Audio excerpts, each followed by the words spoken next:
যোৰহাটৰ যুৱ ব্যৱসায়িক ভাবুকি দিয়াত দুই দুৰ্বৃত্তক আটক আৰক্ষীৰ। পুলিন মহন্তক ধন দাবী আৰু প্ৰাণী মৰাৰ ভাবুকি দিছিল দুই দুৰ্বৃত্তই। কুখ্যাত ডকাইত বাবুল লাহনৰ নেতৃত্বত আহিছিল দুৰ্বৃত্তৰ দলটো। পুলিন মহন্তৰ কৰ্মচাৰীকো পিষ্টল দেখুৱাই দিছিল ভাবুকি। দুই দুৰ্বৃত্তক আৰক্ষী কৰায়ত্ব কৰিছে যদিও সম্প্ৰতি পলাতক কেইবাটাও অপৰাধী।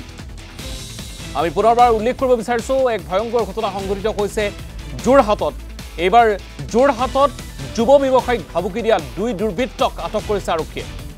পুলিন মহন্তক ধন দাবী আৰু প্ৰাণী মৰাৰ ভাবুকি দিছিল দুই দুৰ্বৃত্তই। কুখ্যাত ডকাইত বাবুল লাহনৰ নেতৃত্বত আহিছিল দুৰ্বৃত্তৰ দলটো।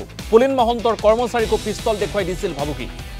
দুৰ্বৃত্তক আৰক্ষীয়ে ইতিমধ্যে কৰায়ত্ব কৰিছে যদিও সম্প্ৰতি পলাতক কেইবাটাও অপৰাধী।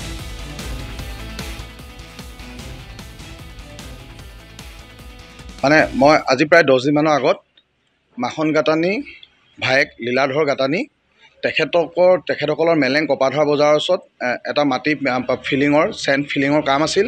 তেখেতসকলে যিহেতু মোৰ গড়মূৰ MCA2 এটা বৈধ টেণ্ডাৰ ঘাট আছে, সেই ঘাটৰ পৰা মোক এই ফিল আপ কৰিবৰ বাবে দায়িত্ব তেখেতসকলে দিয়ে। আৰু মই আজি তেওঁলোকে দায়িত্ব দিয়াৰ পিছত আজি কাম কৰিবৰ বাবে তালৈ মোৰ ডাম্পাৰখিনি পঠিয়াওঁ। ডাম্পাৰখিনি পঠিয়াওঁতে তাত কেইবাজনো লোকে গাড়ীখিনি ৰাখে আৰু তাৰে এজন মানে বন্দুকো উলিয়াই ধমকি লগাই তেওঁ বাবুল লাহনৰ কিবা হয় বুলি কয় ভাগিনীয়েক, আৰু বাবুল লাহনৰ তেওঁলোক গুণ্ডা তেওঁলোকক যদি তাত কাম কৰিবলৈ হয় তেওঁলোকৰ লগত কথা পাতিব লাগিব বুলি কয়। মোৰ যিটো মানে মহৰি যায় তেওঁক ধমকি দিয়ে। তেওঁৰ ফোনৰ পৰা মোকো কয় যে 5 লাখ টকা দিব লাগিব, পাৰ গাড়ী 300কৈ দিব লাগিব, তেতিয়া ইয়াত কাম আপোনালোকে কৰিব পাৰিব, নহ'লে নোৱাৰে। আৰু আজি ৰাতিপুৱা 8:30 পৰা এতিয়ালৈকে মোক গোটেই গাড়ীখিনি তেওঁলোকে তাত আবদ্ধ কৰি ৰাখিছে। কৈছে যে তোমালোকে কথা পাতি লোৱাৰ পিছতে গাড়ী আমি যাবলৈ দিম। এই মুহূৰ্তলৈকে গাড়ী তাত তেওঁলোকে ধৰি ৰাখিছে। আৰু লগতে তাত মিঠু বৰা বুলিও এজন তাৰে লোকেল ল'ৰা আছে।